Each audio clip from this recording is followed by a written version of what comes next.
नमस्कार, आप देख रहे हैं न्यूज़ फॉर इंडिया और मैं हूँ नीरजा प्रियदर्शी।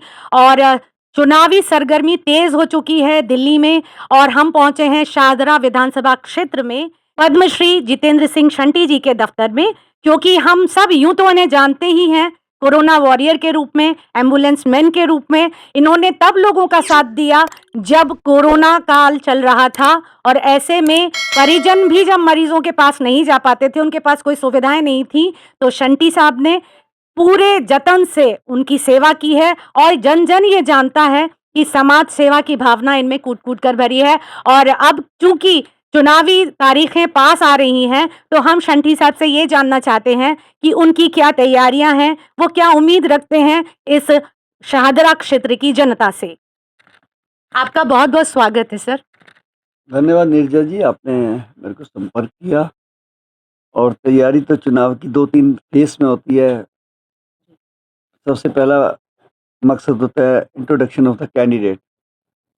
उसकी मुझे प्रॉब्लम आई नहीं, कहीं सारे जानते हैं मेरे को क्षेत्र में। फिर होता है थोड़ा चुनाव प्रचार सोशल मीडिया पे करना, बैनर पोस्टर के माध्यम से करना, वो सारा अच्छा हो गया। वैसे तो आपको सभी लोग जानते हैं कि समाज सेवी हैं, आप पद्मश्री हैं। आपके सेवा करने के भाव का जो चर्चा है वो पूरे क्षेत्र में है।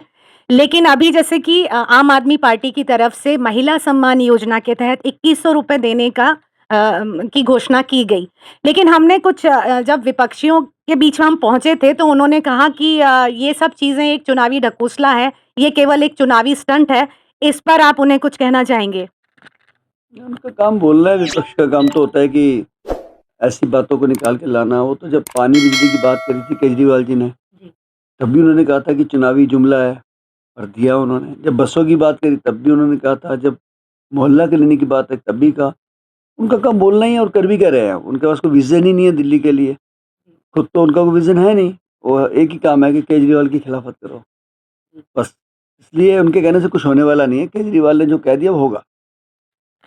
सर, एक सवाल और उठता है कि जब भी कोई योजना आती है, किसी भी राज्य की बात करें, दिल्ली तो अपने आप में राष्ट्रीय राजधानी है, यहाँ पर बहुत सारे मुद्दे होते हैं ऐसे आम लोगों से जुड़े हुए।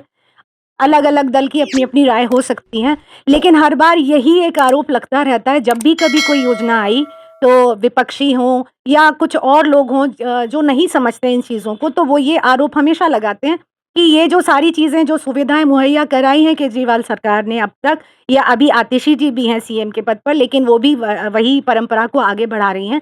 तो ये केवल इस वजह से है कि वोट बैंक की राजनीति है, या सिर्फ़ ये कि आम जनता की आदत खराब की जा रही है? तो क्या कहेंगे आप? अगर केजरीवाल जी आदत खराब कर रहे हैं, अगर केजरीवाल जी जनता को प्रलोभन दे रहे हैं, केजरीवाल जी रेवड़ियाँ बाँट रहे हैं, तो महाराष्ट्र में क्या किया बीजेपी ने? इन्होंने गचक बाँटी क्या? इन्होंने भी तो रेवड़ियाँ बाँटी, सबके खाते में पैसे डाल के। तो दूसरों को घर पे जो पत्थर मारते हैं, पहले अपने घर में देख लें शीशे के अंदर। क्योंकि शादरा क्षेत्र से आप उम्मीदवार हैं और अभी इस बीच में हम अपने जब प्रोग्राम के तहत अंबेडकर कॉलोनी गए थे, वहाँ काफ़ी सारी महिलाएँ और पुरुषों से हमारी बात हुई थी। तो उन्होंने एक शिकायत की थी, बाकायदा हमें कागज़ दिखाए थे कि वोटर लिस्ट से उनके नाम गायब हो गए हैं। उन्होंने काफ़ी कोशिशें की थी कि हमारे नाम वापस किए जाएँ, क्योंकि हम यहाँ रहते हैं। तो कुछ आपने इस बारे में सोचा, आप तक ये खबर आई है क्या? केजरीवाल जी ने, हमने मिलके एक पीसी करी थी प्रेस कॉन्फ्रेंस, उसमें साबित किया हमने कि इन्होंने लगभग 11,000 नाम काटने के लिए एक लेटर दिया हुआ है इलेक्शन कमीशन में। इलेक्शन कमीशन का एक असूल है कि जैसे आज उनके पास 40 नाम कटने के लिए आए हैं, तो वो रात को अपलोड होने चाहिए। ऐसा कुछ नहीं था। इन्होंने सेटिंग करके आनन-फानन में, सरकार इनकी है, केंद्र में कुछ भी कर सकते हैं। 11,000 लोगों को नोटिस सर्व कर दिए। किसी को कह दिया तुम मर गए हो, तुमने है ही नहीं यहाँ पे। किसी को कह दिया अब रहते नहीं हो, किसी को कह दिया अब शादी हो गई है, लेकिन आधे से ज़्यादा तो ज़िंदा बैठे हैं वहाँ पे। मैं जब वहाँ अम्बेडकर कैंप में गया, जब ये चर्चा फैली, तो हमने फिर वहाँ कंप्यूटर लगा दिए अपने कि जिसने वोट बनवानी है बनवाए। बनवा रहे हैं, अभी तक बहन भाई बनवा रहे हैं। तो वहाँ एक महिला मिली, मुझे कहने लगी, "शंटी जी, आपको मैं मरी हुई लगती हूँ क्या?" मैं बड़ा अजीब लगा, मैंने कहा, "ये क्या बात कर रहे हैं आप?" कहता, "नहीं, सरकार ने तो मार दिया हमको, उसमें लिखा हुआ है डेड।" ये ऐसी हरकतें जो करी गई हैं, मुझे लगता है ये उन लोगों के साथ ज़्यादा कर रहे हैं जो वोटर पक्के जो हैं केजरीवाल जी के हैं, आम आदमी पार्टी के हैं। क्योंकि केजरीवाल की जो सोच है कि पैसा सरकारी लोग जो खाते थे पहले या नेता खाते थे, वो उस पैसे को गरीब के बच्चे के हलक में जाने के लिए पैसा दे रहे हैं। चाहे बिजली के थ्रू, पानी के थ्रू, मोहल्ला क्लिनिक के थ्रू, बसों के थ्रू। उन लोगों को महसूस हो रहा है कि ये पैसा मिलने से हमारे घर की रसोई चलती है। इस बात से बीजेपी को बहुत चिंता है। उनको अपने अपने अपने दुख से गड़बड़ नहीं है उनको, इनके सुख से बहुत गड़बड़ है उनको। बहुत परेशान है बीजेपी कि हम करें तो करें क्या, जाएं तो जाएं कहाँ। कितनी दिल्ली में बैनर पोस्टर लगे हैं, होल्डिंग, बीजेपी तो दिख ही नहीं रही गई। बड़ा बड़ा आप लिखा होता है, केजरीवाल लिखा होता है, बीच में 2-3 गालियाँ लिखी होती हैं। बीजेपी तो दिखती नहीं है, तो प्रचार कर रहे हैं। एडवर्टाइजमेंट का भी एक तरीका होता है, कोई मार्केटिंग का कोई तरीका होता है। अगर मैंने लक्स साबुन की एजेंसी ली, तो मुझे घर घर जाके लक्स का प्रचार करना चाहिए। मैंने बेचना अपना साबुन।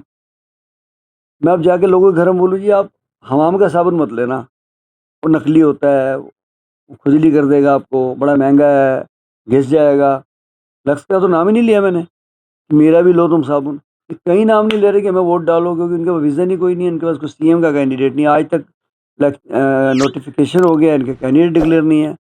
कुल मिला के दिल्ली में बीजेपी के ऐसे हालात जो लग रहे हैं, बड़े डामाडोल है। ये जितेंद्र सिंह शंटी जी, जो आम आदमी पार्टी की तरफ से शाहदरा विधानसभा क्षेत्र के विधायक प्रत्याशी और साथ ही साथ एक समाज सेवी हैं, पद्मश्री हैं।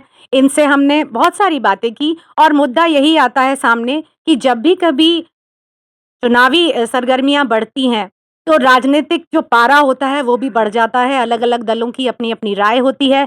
देखना अब ये होगा कि जनता किसको सरताज बनाएगी और किसको करेगी सत्ता से बाहर। आप देखते रहिए न्यूज़ फॉर इंडिया। हम फिर आपसे मिलेंगे। नमस्कार।